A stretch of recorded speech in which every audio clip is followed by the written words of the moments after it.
6 जनवरी 2025 को बीबीए का 23 साला स्टूडेंट मुस्तफा आमिर पुरस्कार तौर पर लापता हो जाता है और उसके घर वालों को एक इंटरनेशनल नंबर से तावान की कॉल आती है और उनके बेटे की रिहाई के लिए 20 मिलियन रुपए का मुतालबा किया जाता है। 11 जनवरी 2025 को बलूचिस्तान में हब पुलिस को हब चेक पोस्ट के करीब एक जली हुई गाड़ी मिलती है और उस गाड़ी में एक जली हुई लाश भी मिलती है। लाश नाकाबिले शिनाख्त होने की वजह से एदी फाउंडेशन के हवाले कर दी जाती है और फिर 16 जनवरी को बिना शनाख्त के ही लाश को दफन कर दिया जाता है। किसी को नहीं मालूम कि ये लाश किसकी है।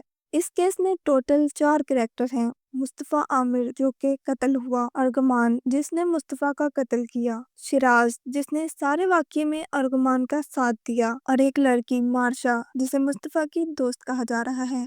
मुस्तफा आमिर जो विक्टिम था और बीबीए लास्ट ईयर का स्टूडेंट था, उस पर ये इल्जाम भी है कि वो ड्रग डीलर था और अपने दोस्त अरमगान को डोप सेल करता था। कहानी शुरू होती है न्यू ईयर नाइट पार्टी में, जहां मुस्तफा और अरमगान में लड़ाई होती है। ये लड़ाई ड्रग की वजह से होती है या उस लड़की की वजह से, कोई नहीं जानता। 6 जनवरी को मुस्तफा घर से निकलता है और शाम तक वापस नहीं आता तो उसकी माँ परेशानी में उसे ढूंढने निकलती है और ना मिलने पर मिसिंग पर्सन की रिपोर्ट दर्ज करवाती है। मुस्तफा पर ऑलरेडी ही एक ड्रग डीलिंग का केस हो चुका है और पुलिस इस केस के बजाय ड्रग डीलिंग वाले केस को ज्यादा सीरियस लेती है और मुस्तफा की माँ के साथ किसी किस्म का तावन नहीं किया जाता। 2 दिन बाद मुस्तफा की माँ को इंटरनेशनल नंबर से तावान की कॉल आती है और 20 मिलियन की रकम मांगी जाती है, जिसके बाद मुस्तफा की माँ ये बात पुलिस को बताती है और इसके बाद पुलिस इस केस को थोड़ा सीरियस लेती है, लेकिन मुस्तफा का कोई सुराग नहीं लगा पाती। 11 जनवरी को हब के इलाके से एक जली हुई गाड़ी में जली हुई लाश मिलती है, जिसे बिना शनाख्त के दफन कर दिया जाता है। इस केस के बाद उस लाश को निकालकर उसका पोस्टमार्टम करने को कहा जाता है और डीएनए टेस्ट करने के बाद पता चलता है कि ये लाश मुस्तफा आमिर की थी। शनाख्त होने के बाद केस को सीरियसली लेकर इन्वेस्टिगेशन शुरू की जाती है और पता चलता है कि मुस्तफा लास्ट टाइम अरगमान के घर गया था। पुलिस अरमगान के घर पर छापा मारती है, जहां अरमगान पुलिस से मुकाबला शुरू कर देता है, जिससे कई पुलिस वाले जख्मी भी हो जाते हैं, लेकिन अरमगान को गिरफ्तार कर लिया जाता है और उसकी रिहाइशगाह की तलाशी लेने पर मजीद असलहा, स्नाइपर्स और मशीन गन्स मिलती हैं। पूछगछ के दौरान अरमगान अपने जुर्म का एतराफ कर लेता है। पुलिस अरमगान के दोस्त शिराज को भी हिरासत में लेती है, जिसने अरमगान की इस सारे मामले में बराह रास्त हेल्प की थी। मुस्तफा की वालदा ने इस केस में मुलविस लड़की मार्शा पर भी इल्जाम लगाया और वो इस सारे वाक़ये के बाद अमेरिका फरार हो चुकी थी। अरमगान को सिंध हाई कोर्ट में पेश किया जाता है और उसका जिस्मानी रिमांड मंजूर हो जाता है, मगर फिर पाकिस्तानी रवायत के मुताबिक उस लड़के का अमीर बाप मंजर आम पर आता है और अपने बेटे की बेगुनाही साबित करने की कोशिश करता है। जब बात नहीं बनती तो धमकियों पर उतर आता है।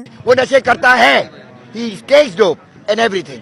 ये कोई ऐसा पहला वाकया नहीं, इससे पहले इस तरह के बहुत से केस आए, मगर पाकिस्तान की अमीर कम्युनिटी अपने पैसे के जोर पर इंसाफ को पैरों तले रोन देती है। इस सारे वाकये में भी उम्मीद नहीं है कि अरमगान को कोई सजा दी जाएगी या फिर उसका बाप अपने पैसे के जोर पर अपने कातिल बेटे को ले जाएगा। उम्मीद है आपको आज की वीडियो पसंद आई होगी। अगर वीडियो अच्छी लगे तो चैनल को लाइक और सब्सक्राइब जरूर कीजिएगा।